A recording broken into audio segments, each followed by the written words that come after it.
जरांगे पाटलांनी उपोषण थांबवलं, ते दवाखान्यात गेले.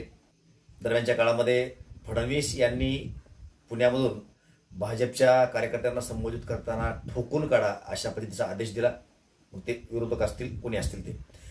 त्याच दरम्यान शरद पवार यांनी सुद्धा मराठा आरक्षणासंदर्भामध्ये स्टेटमेंट दिलेलं आहे आणि त्यांनी सांगितलेलं आहे की सरकार जो काही निर्णय घेईल त्या निर्णयाशी आम्ही पाठीशी आहोत. आपण ओबीसी आणि मराठा समाजाला बोलवून घ्यावं आणि त्या ठिकाणी चर्चा करावी. जो निर्णय होईल त्याच्या आम्ही पाठीशी आहोत. त्याचबरोबर त्यांनी ही पण भूमिका मांडलेली आहे की मराठा समाजाला कायद्यानं आरक्षण देता येत नाही. अशा परिस्थितीमध्ये जरांगे पाटील विधानसभेला थांबायचं असं म्हणतायत. त्यांचा काय स्टँड असायला पाहिजे, काय असेल, आणि फडणवीस साहेबांच्या शब्दामध्ये सांगायचं म्हटलं तर त्यांनी जे ते म्हणतात एक विशेष प्रकारचा नेरेटिव्ह सेट केला जातो किंवा नेरेटिव्ह सेट करायचा आहे वगैरे वगैरे. तर मराठा समाजाच्या मनामध्ये एक विशेष प्रकारची भावना तयार व्हावी, एक नेरेटिव्ह सेट व्हावा, हाही प्रयत्न चालू आहे. आणि तो कसा हे समजून घ्यायचा प्रयत्न करू. एक फार मोठं षडयंत्र चालू आहे आणि ते समजून घेणं गरजेचं आहे. बऱ्याचदा काय असतं की बऱ्याच खोट्या गोष्टी असतात, परंतु एक रीतसर आणि पद्धतशीरपणे मांडल्या गेल्या तर खोटी गोष्ट सुद्धा खरी वाटायला लागते. आणि मराठा समाज विखुरलेला आहे, बराच अडाणी आहे, काही शिकले पण लोक आहेत, परंतु ज्याला आपण ब्रेन वॉश म्हणतो शब्दाच्या रूपानं, ते करण्याचा प्रयत्न सध्या चालू आहे. आणि ते केल्यामुळं बऱ्याच मराठा बांधवामध्ये गैरसमज पसरू शकतो. आणि त्या अनुषंगाने काही मुद्दे आपण समजून घ्यायचा प्रयत्न करतोय. गेल्या वर्षभरामध्ये जरांगे पाटलांनी जी काही भाषा वापरली ती शिवराळ होती, त्यात काही शंका नाही. मराठवाड्यातली भाषा होती. सर्वसामान्यपणे बोलत असताना एखादा व्यक्ती लातूर जिल्ह्यामधला व्यक्ती आहे, नांदेड जिल्ह्यामधला व्यक्ती आहे, नांदेड जिल्ह्यामधले लोक आल्या गेल्या अशा पद्धतीची भाषा वापरतात, महिला पुरुषासारखं बोलतात. त्या लोकांनी इन्स्टंट पुणेरी भाषा बोलायची म्हटलं तर ते शक्य होत नाही, जे शक्य पण नाही. आणि मग बोलत असताना जी काही मराठवाड्याची भाषा आहे, जालना जिल्ह्याची भाषा आहे किंवा बीडची भाषा आहे, ती भाषा जरांगे पाटलांच्या तोंडून वारंवार येत गेली. ती भाषा या लोकांना उर्मट वाटली. ती भाषा उर्मट नाहीये, ती त्यांची मूळ भाषा आहे. काही वेळेला ते बोललेही असतील त्राग्यामध्ये वगैरे. परंतु जरांगे पाटलांची मागणी कशी चुकीची आहे. आता सध्याला बरेच युट्यूबर आहेत, भाजपचे काही नेते आहेत, सत्तेमधले इतर पक्षाचे काही लोक आहेत, ते कोणी बोलताना दिसत नाही, परंतु खास करून जे भाजपचे कार्यकर्ते आहेत, नेते आहेत, ते बोलताना सध्या दिसत आहेत. त्याचबरोबर सोशल मीडियाच्या माध्यमातून असे बरेच युट्यूबर्स वगैरे आहेत, जे क्रिएटर्स आहेत, ते सुद्धा आता ही भाषा बोलायला लागलेत की जरांगे पाटलांनी प्रामाणिकपणे आणि एका चांगल्या हेतूनं जर हे आंदोलन पुढे नेलं असतं तर चांगलं झालं असतं. आणि जरांगे पाटलांचा हेतू चुकीचा आहे आणि त्यांनी वेगळ्या पद्धतीने आरक्षण घेऊन गेलं आणि आता मराठा समाजाला न्याय मिळण्यासाठी हे आंदोलन राहिलेलं नाही, हे आंदोलन राजकीय झाले. आता हे असं वारंवार 100 लोक, 500 लोक, 1000 लोक, 10,000 लोक हे असं बोलायला लागले तर ही खोटी गोष्ट जरी असली तर ते खरे वाटायला लागते. आणि जरांगे पाटलांच्या बाजूने किंवा जरांगे पाटलांचं आंदोलन बरोबर आहे, जरांगे पाटलांच्या आंदोलनामध्ये मराठा समाजाला न्याय भेटावा यासाठी जी तळमळ आहे ही सांगण्यासाठी जरांगे पाटील सोडले, एक नेमके मोजके युट्यूबर सोडले, तर त्यांच्या बाजूने बोलणार कोण नाही.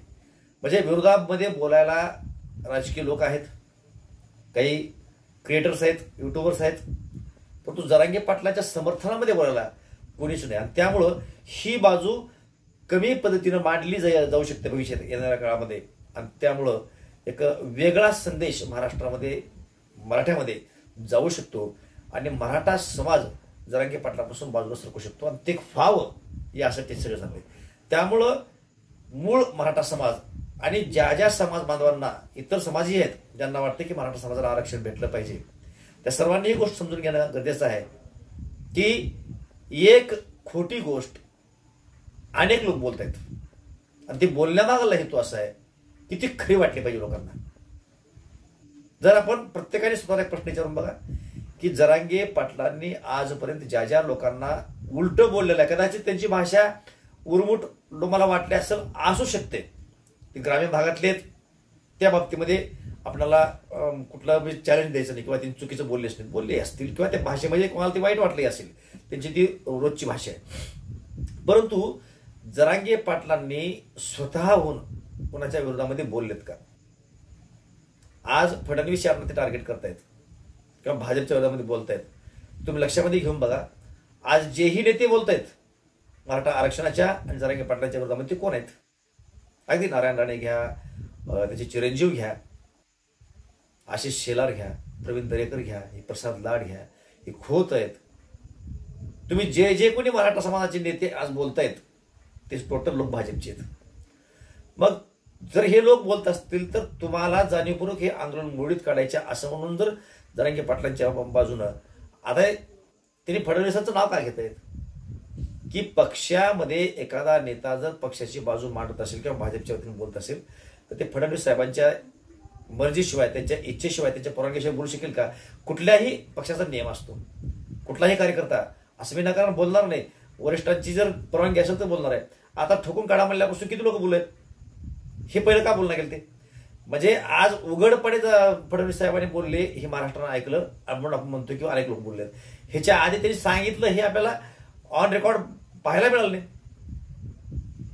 कानामध्ये सांगितलेलं कुठे आपल्याला कसं कळणार आहे? परंतु आपण एक अंदाज लावू शकतो ना की कुठल्याही पक्षाचा एखादा नेता जर बोलत असेल तर त्यांचे जे काही वरिष्ठ नेते आहेत ते त्यांचं तोंड बंद करू शकतात. एखादी वेळा बोलतील ठीक आहे, पण ते वारंवार बोलत असतील तर ते तोंड वरिष्ठ नेते बंद करू शकतात. तरी ते बोलतायत तर वरिष्ठांचा आशीर्वाद असल्याशिवाय ते बोलू शकत नाहीत. आणि त्या अनुषंगानं जरांगे पाटील फडणवीस साहेबांना वारंवार टार्गेट करतात. एकनाथ शिंदे यांना टार्गेट केलं जात नाही, अजित पवार यांच्या नेत्यांना टार्गेट केलं जात नाही. भुजबळ सोडलं तर का? ते लोक बोलत नाहीयेत. आरक्षण देतील नाही देतील, ते नियमात बसेल नाही बसेल, जो काही कायदेशीर पेच आहे तो सरकार आपल्या पद्धतीनं सोडवेल. परंतु मराठा आंदोलन मोडीत काढायचं आहे. आजपर्यंत जे काही प्रयोग केले तेच प्रयोग करायचे. पण हा माणूस निंबर भेटलाय आणि हा विषय तडीला घेऊन जाणार, काय विषय नाही. पण आज जरांगे पाटलांनी जो स्टँड घेतलाय की आम्ही विधानसभेला जाऊ, बरेच लोक म्हणतात की जरांगे पाटील राजकीय झालेत. का होऊ नये? इतक्या वर्षांपासून राजकारणातल्या लोकांना, जर महाराष्ट्रामधल्या लोकांना जे कोणी सत्तेवर होते त्यांना मराठा समाजानं मागणी केली, 58 मोर्चे महामोर्चे निघाले, काय भेटलं? शांततेनं केलं, काय भेटलं? कौतुक झालं, मान्य झालं. परंतु आज या आंदोलनाच्या रूपानं बऱ्याच गोष्टी भेटलेल्या आहेत.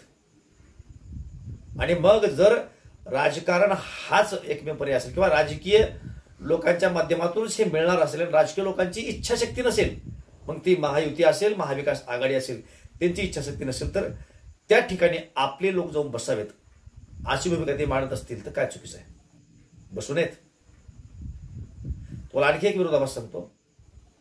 ओबीसीच्या बाजूनं इतके राजकीय लोक थांबले तुम्हाला महाराष्ट्रामध्ये लोकांना दिसतील. कोण कोणाची बाजू घेऊ हा जास्त त्यांचा प्रश्न आहे. परंतु उघडपणे हे लोक स्टँड घेत आहेत. परंतु मराठा समाजाचे 150च्या वरून लोक महाराष्ट्रामध्ये निवडून आलेले पदावरती आहेत, ते कुणीच बोलत नाहीत. त्याला जातीपेक्षा काय महत्वाचं आहे? खुर्ची महत्वाची आहे. मग त्यातून मग ते भाजपमधले असतील, शिवसेनेमधले असतील, राष्ट्रवादीमधले असतील, काँग्रेसमधले असतील, आज यांना सारं केलं जातंय की तुम्ही सत्तेमध्ये आहेत म्हणून तुम्ही सत्तेतून बाहेर व्हा. जो कोण सत्तेवरती असेल त्याला बोलतील ना कोणी. परंतु आता विधानसभेला मराठा समाज जरांगे पाटील सांगेल त्या पद्धतीने वागेल आणि त्याचा फार मोठा फटका बसेल. त्यासाठी मराठा समाज जरांगे पाटलांच्या बाजूला काढायचा आहे. आणि त्यासाठी आता अनेक युट्यूबर बोलायला लागलेत की जरांगे पाटलांच्या मागला मराठा समाजाचा बाजूला जायला आहे आणि जरांगे पाटलांनी उपोषण सोडलं कारण समाजाचा प्रतिसाद त्यांना कमी मिळतोय. म्हणजे असं भासवलं जातंय की मराठा समाजानं जरांगे पाटलांच्या पाठीमागाला जो काही प्रतिसाद आहे, रिस्पॉन्स आहे तो कमी केलेला आहे असं भासवलं जातंय. आणि असं भासवत आणखीन 2-3 महिन्याचा अवधी आहे. 2-3 महिन्याचा अवधी म्हणजे कमी नाही. पर डे हे नवीन काहीतरी नवीन येणार आहे. त्यामुळं मराठा समाजांनी सुद्धा जे लोक क्रिएटर नाहीत, परंतु प्रत्येकाचं फेसबुकला अकाउंट आहे, आपले व्हॉट्सअपचे अकाउंट आहेत, काही लोकांचे युट्यूबला सुद्धा अकाउंट असतात. आपण युट्यूबवर जरी नसाल तर सोशल मीडियाच्या माध्यमातून मराठा समाजानं सुद्धा ऍक्टिव्ह होणं गरजेचं आहे. ज्यांना कोणाला वाटतं की आपण जरांगे पाटलाच्या पाठीमागे राहायचे त्या लोकांनी छोटे छोटे कशात व्हिडिओ बनवले पाहिजेत. आपण युट्यूबवरती जर एखादा व्हिडिओ बघितला असेल तर चॅनलचं नाव घेऊन आपण फेसबुकच्या माध्यमातून, व्हॉट्सअपच्या माध्यमातून सांगितलं पाहिजे का हा युट्यूबर सरकारची काहीतरी लाच घेऊन किंवा त्याचे पैसे घेऊन आपल्याला तसं वाटत असेल तर तशा पद्धतीची भूमिका आपण मांडली पाहिजे. कारण एका बाजूला म्हणजे जरांगे पाटलांच्या विरोधामध्ये इतकी फार मोठी संख्येनं इतकी मोठी फळी विरोधामध्ये बोलायला तयार झाली आहे. आणि एक वेगळा नेरेटिव्ह तयार केला जातोय. फडणवीस साहेबांच्या नजरेतून पाहायचं म्हटलं ते सांगितलं ना, नेरेटिव्ह भरून काढायचं ते भरून काढण्याचं काम चालू केलं आहे. त्यामुळं सर्वसामान्य मराठा जरांगे पाटलाच्या पाठीमागे दुसरं कोण नाही, राजकीय लोक नाहीत. त्यामुळे त्यांची जी काय ताकद आहे ते सर्वसामान्य मराठा आहे आणि सर्वसामान्य मराठ्यांना आरक्षण भेटलं पाहिजे असे वाटणारे अनेक लोक आहेत. आत्ताच काही दिवसापूर्वी काही काळापूर्वी आंबेडकर, बाबासाहेब आंबेडकर यांचे नातू राजरत्न आंबेडकर यांनी ओपन पाठिंबा दिलेला आहे जरांगे पाटलांना आणि त्यांनी सांगितलेलं आहे की कोकणमधल्या मराठ्याला आरक्षण मिळतंय, तोच मराठा विदर्भात आहे त्याला आरक्षण मिळतंय, तोच मराठा मराठवाड्यामध्ये आहे त्याला आरक्षण मिळत नाही. असं का? आणि तसं होत असेल तर जरांगे पाटील योग्य मार्गाने त्याच्या पाठीशी देशातील आणि महाराष्ट्रातील सर्व समाजाने थांबलं पाहिजे असं राजरत्न आंबेडकर साहेबांनी सांगितलेलं आहे. त्यांचा पाठिंबा आहे. म्हणजे मराठा समाजाच्या बाहेरची बी जे अनेक समुदाय आहेत, जे लोक आहेत ज्यांना वाटतं की मराठा समाजाला आरक्षण भेटलं पाहिजे, त्यांनी सुद्धा आता सोशल मीडियाच्या माध्यमातून आपल्या प्रतिक्रिया देणं आवश्यक आहे. अगदी 5-10 सेकंदाचे तुम्ही व्हिडिओ बनवा, जरांगे पाटलाच्या पाठीशी आपण आहोत, समर्थन द्या. निवडणुकीच्या माध्यमातून समजा तुम्हाला जरांगे पाटलांनी जो कोणी उमेदवार उभा केलाय आम्ही त्यालाच मतदान करू अशी भूमिका मांडायची असेल, तुम्ही 10 सेकंदामध्ये व्हिडिओ बनवू शकता की जरांगे पाटलांनी ज्यांना कोणाला उभा केला असेल, ज्यांना कोणाला ते मतदान करा म्हणतायत, आम्ही त्यांनाच मतदान करू. अशा पद्धतीचे छोटे छोटे व्हिडिओ आपण टाकले पाहिजेत. जी चुकत आहेत त्यांच्या बाबतीमध्ये आपले मतं मांडले पाहिजेत. सोशल मीडिया पूर्णपणे व्यापून टाकला पाहिजे.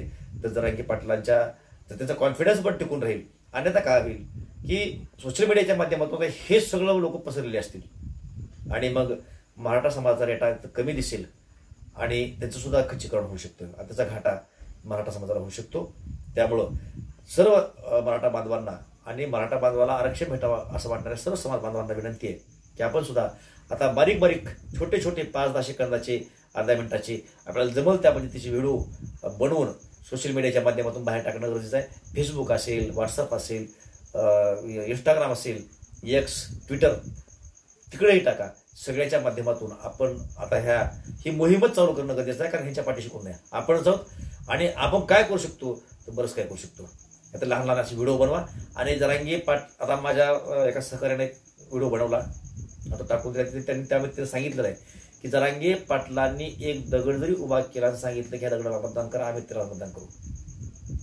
आणखी एका व्यक्तीनं सांगितलेलं आहे की मला एखादा पक्ष आवडत नाही, परंतु जरांगे पाटलांनी सांगितलं की ह्या पक्षाला मतदान करायचे तर मी त्याच पक्षाला मतदान करेन. कारण मला कोण आवडतंय काय आवडत नाही हे बघणार नाही. मला जरांगे पाटलांच्या पाठीशी राहायचंय, त्यांना समर्थन द्यायचंय. त्यामुळे त्यांनी जो काही आदेश दिलाय तो पाळायचा आहे, ही युनिटी दाखवायची आहे. म्हणून ते सांगतील त्यालाच आम्ही मतदान करू. एखादी वेळ आम्हाला आवडल नाही असा जरी नेता पुढे असला तरी आम्ही त्याला मतदान करून का जरांगे पाटील सांगतात म्हणून. अशी मानसिकता आता मराठा समाजाला आणि मराठा समाजाला आरक्षण भेटावं असं वाटणाऱ्या सर्वच लोकांनी ठेवणं गरजेचं आहे. आणि तसं मनोगत आपली भावना आपण व्यक्त करणं गरजेचं आहे. ती केली पाहिजे. अन्यथा ते नेरेटिव्ह भरण्याचं काम त्याचं जोमानं चालू आहे आणि ते करतीलच. आणि अनेक युट्यूबर त्या पद्धतीनं त्यांच्या बाजूनं भूमिका मांडण्याचा प्रयत्न करतात. त्यामुळे सर्व युट्यूबरला सुद्धा विनंती आहे की आपण प्रामाणिकपणे खरंच मराठा समाजाला अन्याय व्हावा लागेल, त्यांची मागणी योग्य आहे का आपण तेही पाहू. आरक्षण दिले आरक्षण दिले आरक्षण दिले असं तेही लोक म्हणतात, युट्यूबरही म्हणतात. कुठं दिले? 50%च्या वरचं आरक्षण टिकतच नाही. जे मागितलंच नाही, कधीही जरांगे पाटलांनी म्हटले नाहीत की आम्हाला 50%च्या वरचं आरक्षण पाहिजे. ते 50%च्या मधलं मावलेत ते कुठं दिलेत? जे दिलं नाहीत ते सरकारही बोलतंय आणि काही बरेच लोक बोलायला चालू केलेत. त्यामुळे त्यांना उत्तर म्हणून आपण सर्वसामान्य लोकांनी सर्वांनी आता ह्या मैदानात उतरलं पाहिजे आणि आपल्या प्रतिक्रिया देणं गरजेचं आहे. जी चुकीची माहिती पसरत आहेत, काही युट्यूबर्स असतील, काही क्रिएटर्स असतील, त्या लोकांना सुद्धा आपण झाडलं पाहिजे. त्यांना योग्य मार्गदर्शन करा असं म्हटलं पाहिजे. शेवटी सर्वसामान्य लोकांचा आवाज बनणं ह्या मीडियाचं काम आहे. सरकारची बाजू घेणं मीडियाचं काम नाही. ह्या सर्व मताशी आपण सहमत आहेत का हे निश्चितपणे आम्हाला कळवा आणि आपली मतं काय आहेत ते सुद्धा आम्हाला कळवा. जय महाराष्ट्र.